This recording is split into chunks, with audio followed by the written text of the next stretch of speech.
कि ना कोई मंजिल है और ना कोई है सुबेरा, चांदनी डूबी है और दूर तक है अंधेरा। कोई रास्ता है, अब कोई मंजिल नहीं है, अब दूर तक अंधेरा है।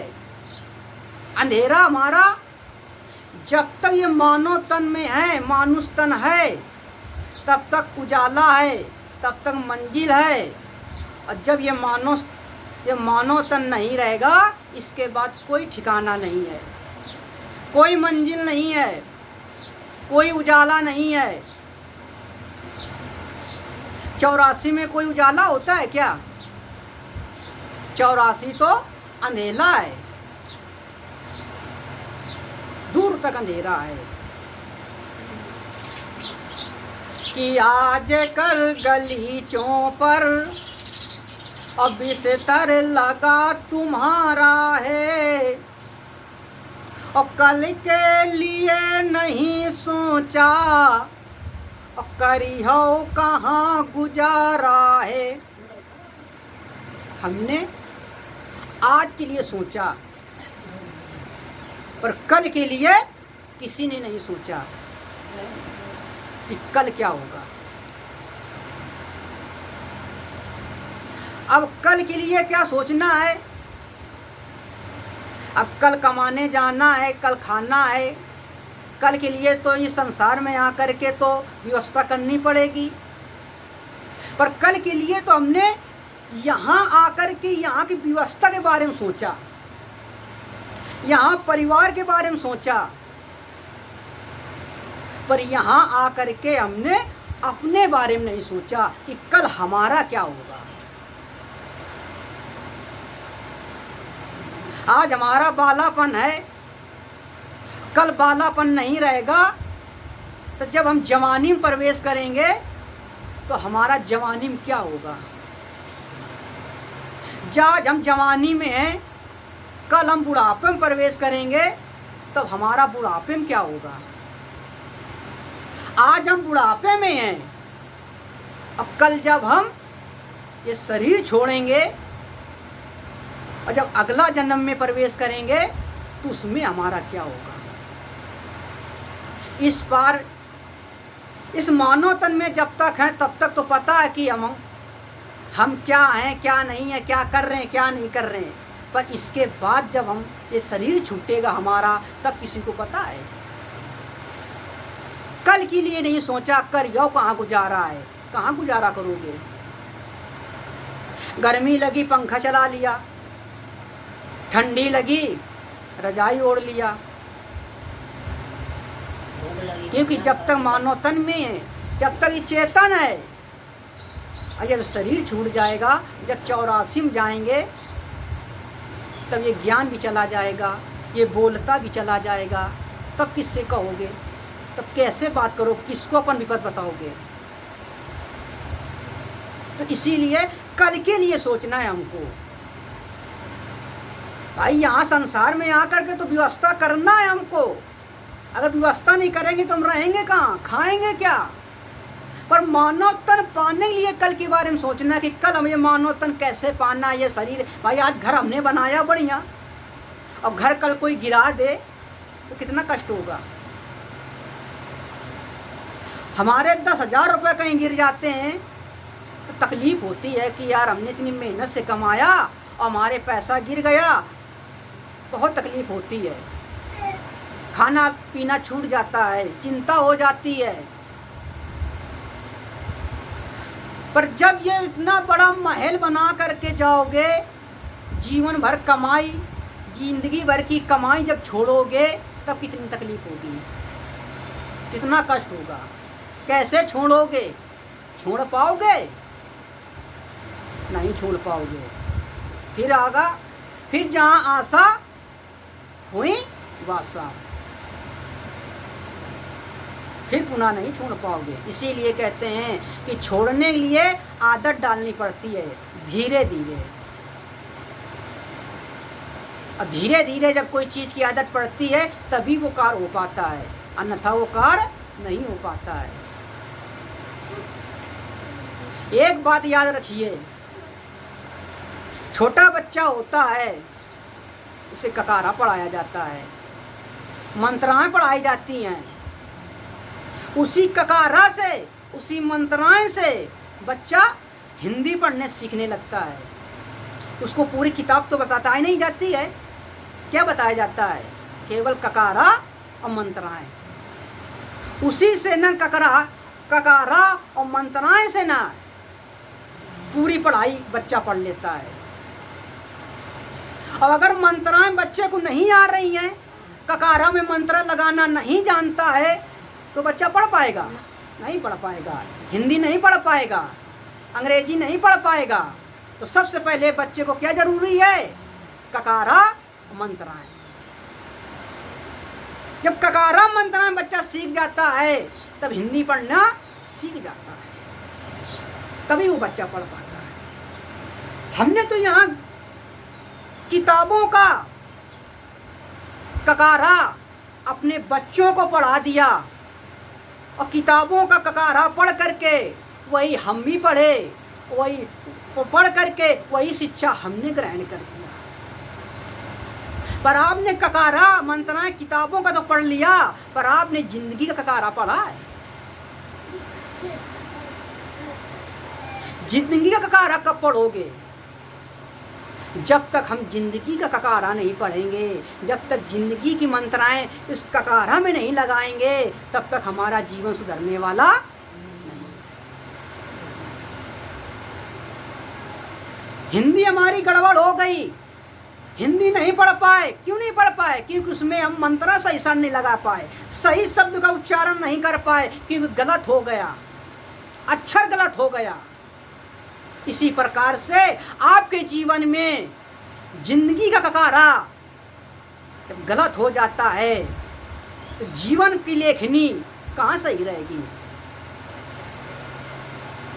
कि जो किस्मत में लिखा है कि वो ही प्यारे मिलता है।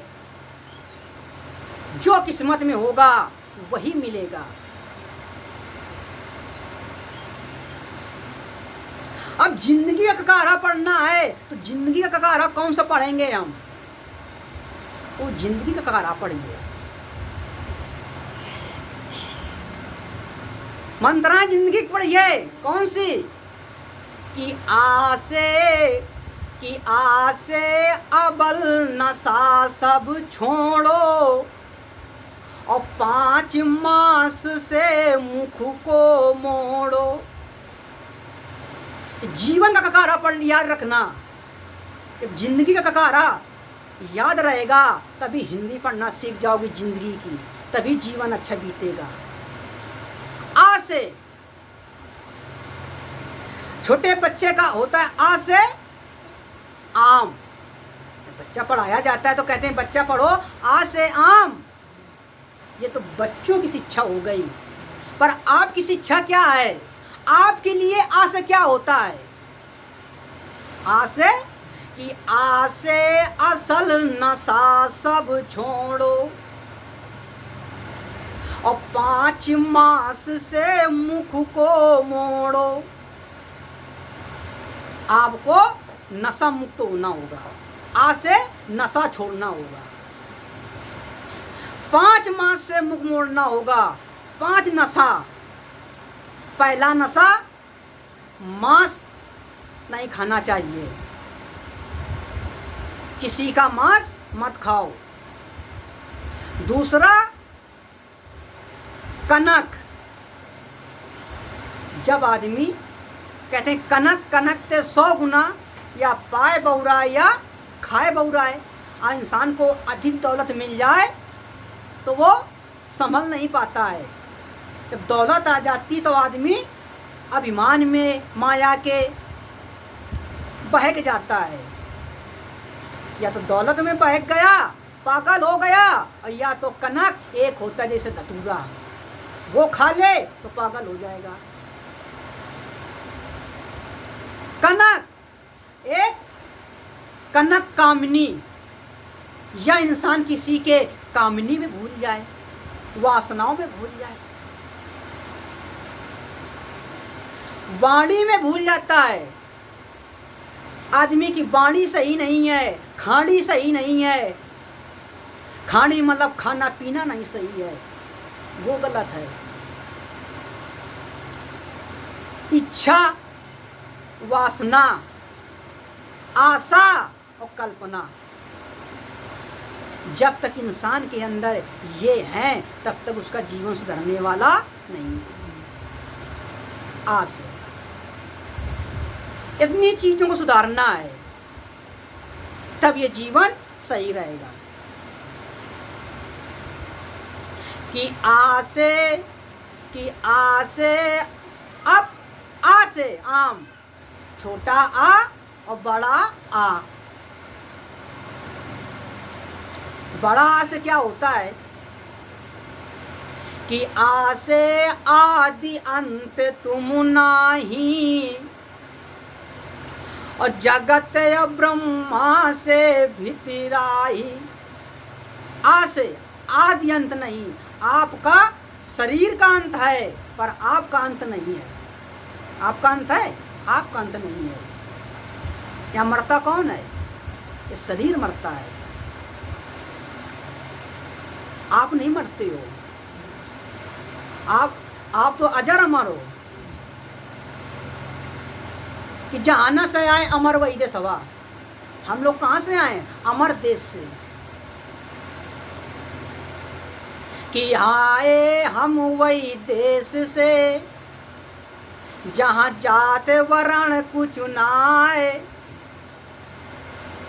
और जीव से मिलावा जीव होता है, और देह मिलावा नाए। ये शरीर कहाँ मिला है? शरीर तो यहाँ मिलाया करके, पर जीव से जीव कहाँ मिलाया गया? जीव से जीव तो मालिक ने मिलाया कि जाओ तुमको इनके साथ जाना है, तुमको इनके साथ जाना है। अब तुमको इनके साथ जाना है, तुमको इनके साथ जाना है, तो वहां से जीव का जीव मिलाया गया, पर शरीर यहाँ मिलाया गया। यहाँ शरीर मिला है, जीव वहां से आया है। तो जो चीज यहाँ मिली तो यहाँ सब चली बेकार हो गई। यहाँ की चीज यहाँ मिल गई, और जो जहाँ की चीज जहाँ से आई वहाँ चली गई। भाई जीव जहाँ से आया वहाँ चला गया, और ये शरीर जहाँ से आया, ये शरीर जहाँ पर मिला वो शरीर वहाँ पर मिल गया। ये शरीर मिला 5 तत्व से शरीर यहाँ बना, तो 5 तत्व में यहाँ शरीर समा गया। और जीव आया अमर देश से, तो जीव अमर अपना देश चला गया। तो इस जीव का अंत नहीं है।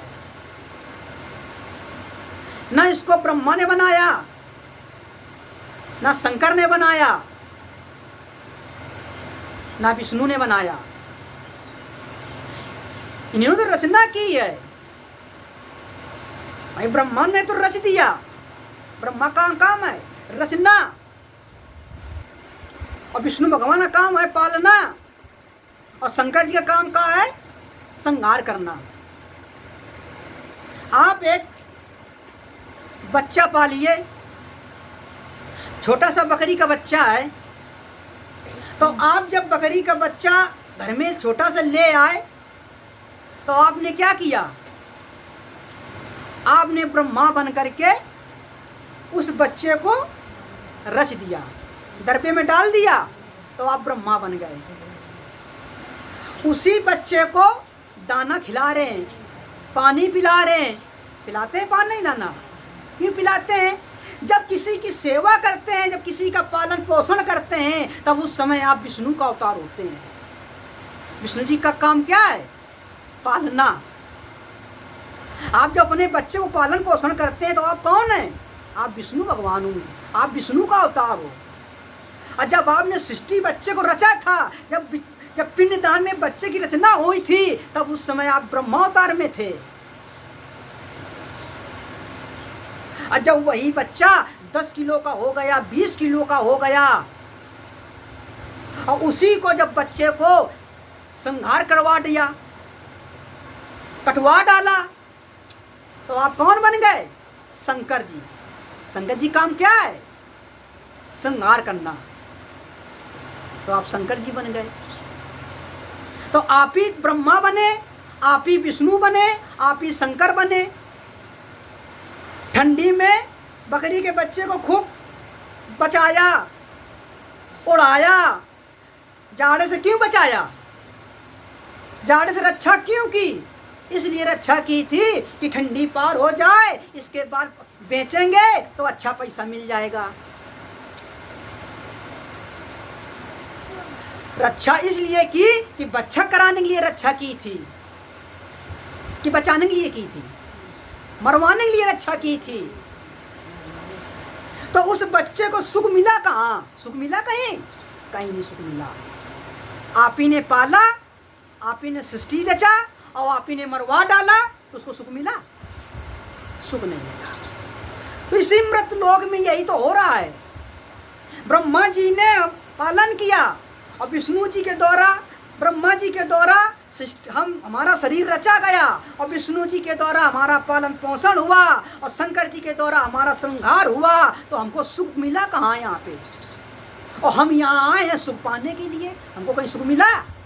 कहीं सुख नहीं मिला। ब्रह्मा जी क्या लाए? काम। विष्णु जी क्या लाए? लोभ। शंकर जी क्या लाए? क्रोध। काल निरंजन क्या लाए? अभिमान। अद्या क्या लाए? मोह। और कबीर क्या लाए? ज्ञान। तो अब बताइए हमारी रक्षा कहाँ होगी? ज्ञान की जगह पे होगी। तो जब हम ज्ञान को प्राप्त करेंगे तभी तो रक्षा होगी। तो काम के रूप में अब सारे सारे देवताओं का अवतार हमारे ही अंदर हुआ है। जब बच्चा, देखिए, जब बच्चे की रचना होती है, तो जब बच्चे की रचना होती है पिंडदान में, गर्भ में, तब वो मछली के आकार का होता है सीधा। तो उस समय किसका अवतार होता है? उस समय मत्स्य का अवतार होता है। भगवान ने मछली का अवतार रखा, तो आप उस समय मत्स्य के अवतार में थे। कुछ समय के बाद वही पिंड सुकड़ करके कछुए के आकार का बन जाता है उसी पिंडदान में। तब उस समय आपका कौन सा अवतार होता है? आप कछुए का अवतार को होता है और भगवान ने कछुए का अवतार लेकर के आए, तो आप कछुए का अवतार में आए।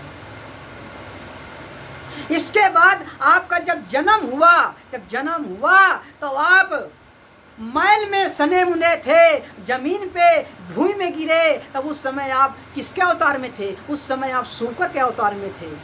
और विष्णु भगवान ने सुअर का रूप बना करके विष्टा में जा करके धरती को लाए थे। तो आप उस समय अवतार किसमें थे? सूकर के अवतार में थे। जब आप छोटे बड़े हुए, बकौवन चलने लगे, 52 अंगूर के हो गए, चलने लगे, तब उस समय आप किसके अवतार में हुए? आप 52 भगवान के अवतार में हुए। और 52 भगवान का अवतार यहाँ हुआ। इसके बाद वही बच्चा जब खूब बड़े बड़े बाल हो जाते हैं, खिसियाने लगता है, ताकता रहता है, देखता रहता है, कोई चीज का एकदम तक लगा कर देखता रहे, कोई खिलौना दिखा दो, आवाज मार दो, तो उस समय किसका खिसियाता बहुत है, उस समय किसका जजड़ाता बहुत है। कहते हैं बच्चे को मुंडन करा डालो, नहीं, ये खिसियाता बहुत है, जजड़ाता बहुत है। उस समय किसका अवतार होता है? उस समय वो नरसिंह भगवान के अवतार में होता है। इसके बाद वो और सयाना होता है, 5 साल क्रोध करता है, खिसियाता बहुत है। 14 साल के पहले, तो उस समय वो परशुराम भगवान के अवतार में होता है। उस समय आप परशुराम अवतार में थे। 18 साल के बाद आपकी शादी हो गई, राजनीतिक में आ गए, संतों की सेवा करने लगे, माँ बाप की सेवा करने लगे, गुणगान गाने लगे, भक्ति गाने लगे, विषयों को त्याग दिया। उस समय आप राम भगवान के अवतार में थे। इसके बाद जब आप बूढ़े हुए, आपके घर में परिवार में कोई आपका कहना नहीं मानने लगा, कोई कहा नहीं मानता है। जब बच्चे घर में कहना ना माने, कोई आपका कहा ना करे, उस समय आप कृष्ण भगवान के अवतार में होते हैं। क्योंकि कृष्ण भगवान का कहना उनके कोई बात परिवार में नहीं माना था, आपस में लड़ मट गए। जब आपका किसी ने कहना नहीं माना तो आप खिसिया करके घर छोड़ दिया कि आज के बाद हम घर में नहीं रहेंगे क्योंकि हमारा बात कोई मानता नहीं है, और आप कंठी माला ले लिया और जा करके किसी बरगद के नीचे भगवान का भजन करने लगे। तो आप उस समय भगवान बुद्ध के अवतार में उठे। भगवान ने घर गृहस्थी छोड़ करके, कोई कहना नहीं मानता था, जा करके घर गृहस्थी छोड़ करके भगवान बुद्ध एक वृक्ष के नीचे भजन करने लगे, सत्य की खोज करने लगे। उस समय आप विष्णु भगवान गौतम बुद्ध के अवतार में होते हैं। आपके अवतार सारे आपके अवतार हुए, पर आपने अपने अवतारों को भूल गए, और ये भूल गए कि हमारा हम किस अवतार में हैं और किस अवतार में हमको क्या कार्य करना चाहिए। जो समय था आपका कार्य करने का, उस समय में, उस अवतार में आपने वो कार्य नहीं किया। यही दुख का कारण हुआ। समय ने को ध्यान नहीं दिया आपने, सबको ध्यान दिया, लड़के को ध्यान दिया, घर को ध्यान दिया, देश विदेश को ध्यान दिया, रिश्तेदारी को ध्यान दिया, पर अपने आप को ध्यान नहीं दिया। जब अपने आप को ध्यान नहीं दिया तो वहीं से दिक्कत होने लगी। एक बात ध्यान रखना, भीष्म पितामह ने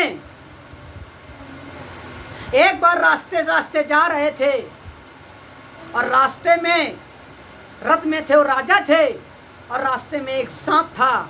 घोड़ा रुक गया, और जब घोड़ा रुक गया, घोड़ा आगे बढ़ नहीं रहा था, तो भीष्म पितामह ने देखा एक सांप है, तो उन्होंने एक डंडी से सांप को फेंक दिया पाछे, और पाछे ऐसे फेंका, ध्यान नहीं दिया, वो सांप जाकर के एक झाड़ी में गिर गया। जब वो झाड़ी में गिर गया वो सांप, तो सांप के कांटे कांटे पूरे शरीर में छिद गए, और जितने कांटे लगे थे, और जितने दिन उसी में काफ़ी दिन पड़ा रहा, तड़प तड़प के मरता रहा, और उसकी आत्मा से आवाज़ निकली कि जैसे मैं तड़प के मर रहा हूँ ऐसे तू भी जाकर मरेगा। इतने दिन तड़पेगा जाकर के। और भीष्म पितामह वो आगे निकल गए, क्यों राजकुमार थे, चले गए। इसके बाद भक्ति करते थे, बहुत भक्ति की, कोई पाप नहीं किया था, और जब कोई पाप नहीं किया था उनका जन्म होता गया, पर मुक्ति नहीं हुई। मनुष्य का जन्म होता गया, मनुष्य जन्म होता गया, क्योंकि वो करनी थी, वो भोगना था। इसके बाद जब द्वापर में महाभारत हुआ और सैया में लेटे थे, तो इच्छामृत का वरदान था। तो भगवान ने कहा कि बताइए कैसा महसूस हो रहा है। तो भीष्म पितामह कहते हैं, प्रभु हमने कोई गलती तो अपने जीवन में की नहीं, कभी पाप, हमने कभी पाप तो किया नहीं है। जब हमने पाप किया नहीं तो हमको किस पाप की सजा मिल रही है, किसकी सजा मिल रही है? हमको 100 जन्म तो याद है, हमने कोई पाप नहीं किया है। तो कृष्ण भगवान ने कहा और इसके पहले जाइए, 108 वर्ष और पहले जाइए, आपने एक सांप को फेंक दिया था। तो उन्होंने कहा वही तुम्हारा पाप लगा हुआ है। तो भीष्म पितामह ने कहा अगर हमारा वही पाप लगा हुआ था तो इतने जन्म हुए हैं, तो इतने जन्म में वो पाप क्यों नहीं कटा? अरे किसी न किसी जन्म में तो कट जाना चाहिए था। तो भगवान ने बोला आपका जन्म जितने जन्म हुए, किसी जन्म में आपने पाप नहीं किया, कोई किसी जन्म में पाप किया नहीं आपने। और जब आपने किसी जन्म में पाप किया नहीं तो आपका पाप कैसे कटे? और आपका पाप, वो पाप लगना शुरू कहाँ से हुआ? जब इन्होंने कौरवों का साथ देना चालू कर दिया। क्योंकि धर्म अधर्म की जब लड़ाई द्वापर में हुई और जब भीष्म पितामह ने धर्म की तरफ से लड़ना शुरू किया तो वो पाप वहां से लगना शुरू हो गया। वो पाप भोगने के लिए कितने जन्म लेना पड़ा बताइए मनुष्य का। और वो पाप इतने जन्म लेते लेते वो पाप वहां तक रुका रहा वहीं रुका रहा, उस पाप की वजह से ना इतने जन्म लेना पड़ा, अन्यथा उनकी मुक्ति हो जाती। केवल एक पाप करना। तब कहा कि चाहे बन जाओ शंकर समोही, और बिन भोगे बची हो ना कोई। चाहे शंकर के समान बन जाना, चाहे विष्णु के समान बन जाना, अगर कोई जीवन में गलती हो गई तो ये मत सोचना कि हम भजन करेंगे तो मुक्ति मिल जाएगी ना। जब तक वो पाप भोगोगे नहीं तब तक मुक्ति मिलने वाली नहीं है। और वो पाप भोगने के लिए आपको कई जन्म आना पड़ेगा, मनुष्य रूप में आना पड़ेगा। अरे आपने जो मनुष्य योनि में गलती की है तो आपको मनुष्य योनि में ही आकर पाप भोगना पड़ेगा। ये नहीं कि हमने गलत पाप किया मनुष्य योनि में और भोगना पड़े किसी और योनि में, ऐसा नहीं है। आप चाहे 1 दिन के खातिर आइए, चाहे 10 दिन के खातिर आइए, चाहे 50 साल के खातिर आइए, चाहे 20 साल के खातिर आइए, चाहे 70 साल के खातिर आइए, आपको वो पाप जब तक भोगोगे नहीं, वो पाप लगेगा नहीं, कटेगा नहीं, आप तब तक को आपको इस मृत लोक में मनो शरीर में आना पड़ेगा। तभी कहते हैं लोग कि अच्छे खासे थे, अभी तो उम्र क्या थी, 20 साल की उम्र थी और चले गए। क्या कारण था? वो पाप लगना था। जब वो पाप पूरा हो गया तभी वो इंसान चला गया। इसीलिए कहते हैं कि जिंदगी में मनुष्य जिंदगी जियो तो इस तरह जियो, सोच समझ के जियो कि उल्टा चल रहा जमाना और सोच समझ के कदम बढ़ाना है। और दया धर्म हो रहा विदा, बड़े पाप कर रहा खजाना है। सोच समझ के चलना है। दया धर्म विदा हो गया, आपको फूंक फूंक कदम बढ़ना है। और अगर कोई पाप लग गया तो पुनः फिर आना पड़ेगा गर्भावस्था में, और फिर आपको जन्म लेना पड़ेगा, मानव शरीर में आना पड़ेगा, या नर में आओ या नारी में आओ, चाहे 4 दिन खातिर आओ या 20 साल दिन खातिर आओ, आपको आना पड़ेगा, वो पाप भोगना पड़ेगा, इसके बाद फिर जाना पड़ेगा। अगर सत्संग करो, भक्ति करो तो भक्ति ऐसी करो कि सत्संग सुनत उमर गई, पर सदा कियो है मन मानी। और नित्य सुनत गर्जना सतगुर की, पर चढ़ा न तन को है पानी। पूरी उम्र बीत गई सत्संग करते करते, अरे पानी नहीं चढ़ा, सुधार नहीं आया, ना मन में सुधार आया, ना तन में सुधार आया, ना वाणी में सुधार आया। 3 पाप से बचना, काया से, मन से, विचार से। 3 पाप काया से होते हैं, करके देख लो। काया से, इस शरीर से चोरी न करना, इस काया से किसी की हत्या न करना, इस काया से व्यभिचार न करना।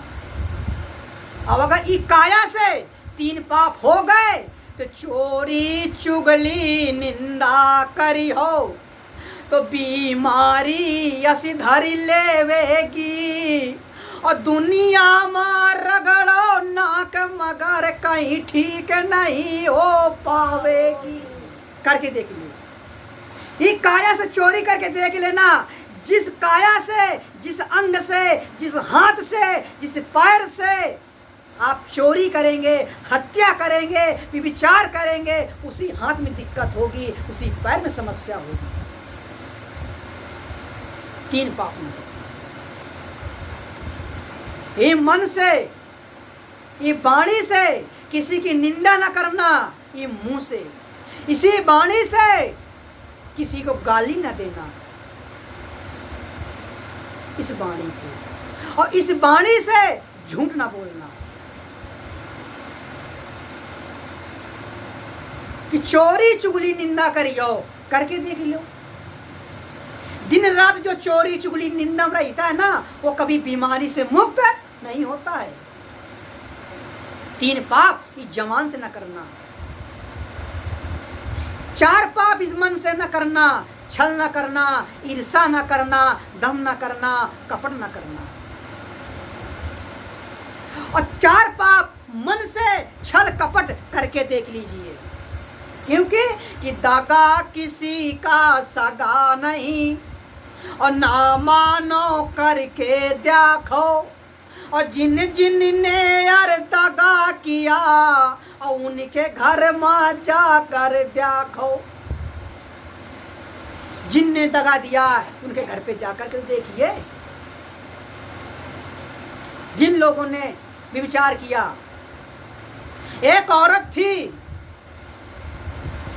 और एक साधु महात्मा थे, बेचारे अपना भजन करते थे और मांग करके खाते थे।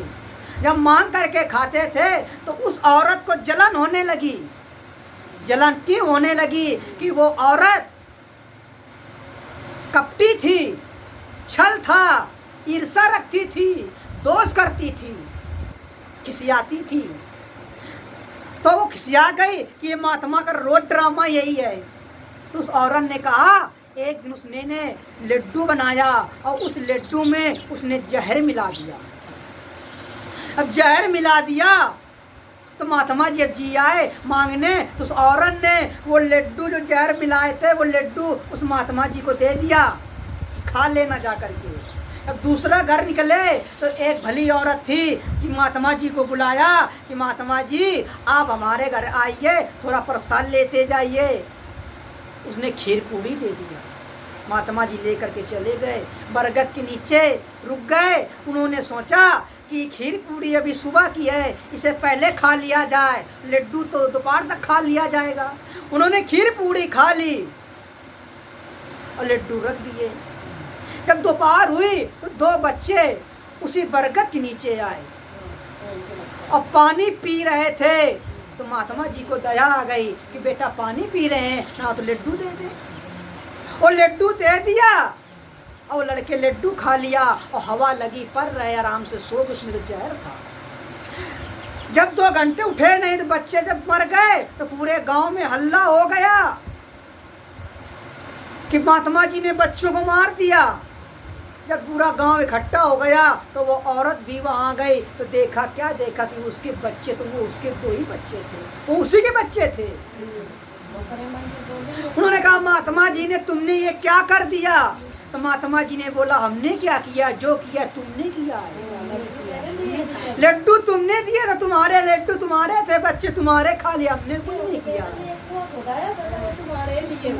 तब कहा कि दगा किसी का सगा नहीं और ना मानो करके देखो, और जिन जिन ने यार दगा दिया उनके घर जाकर देखो। आपने किसी को दगा दिया है तो आपके संग दगा होगा और दगा हो जाएगा, इसमें कोई शक नहीं है। और किसी को दगा नहीं दिया है तो दगा कभी होगा नहीं, क्योंकि दगा किसी का सगा नहीं होता है। इसीलिए के अरे दगा दगा तो ये सब शरीर दगा दे जाता है, ये तो इंसान है जिसकी कमाई खाए। आपने इस शरीर की कमाई खाते हैं, वो दगा देकर चला जाता है। कि एक दिन चोला दगा दई जाएगा, एक दिन चोला दगा दई जाएगा, एक दिन चोला दगा दई जाएगा, एक दिन चोला दगा दई जाएगा। इसी चोला के खातिर महल बनाया, चोला के खातिर महल बनाया, चोला के खातिर महल बनाया, चोला के खातिर महल बनाया। हर महलों में बिस्तर बिछा रही जाएगा, एक दिन चोला दगा दई जाएगा। महलों में बिस्तर बिछा रही जाएगा, एक दिन चोला मत सोचना दगा जरूर होगा, एक दिन दगा जरूर होगा, और दगा देने में ये मत भूल जाना कि दगा नहीं होगा।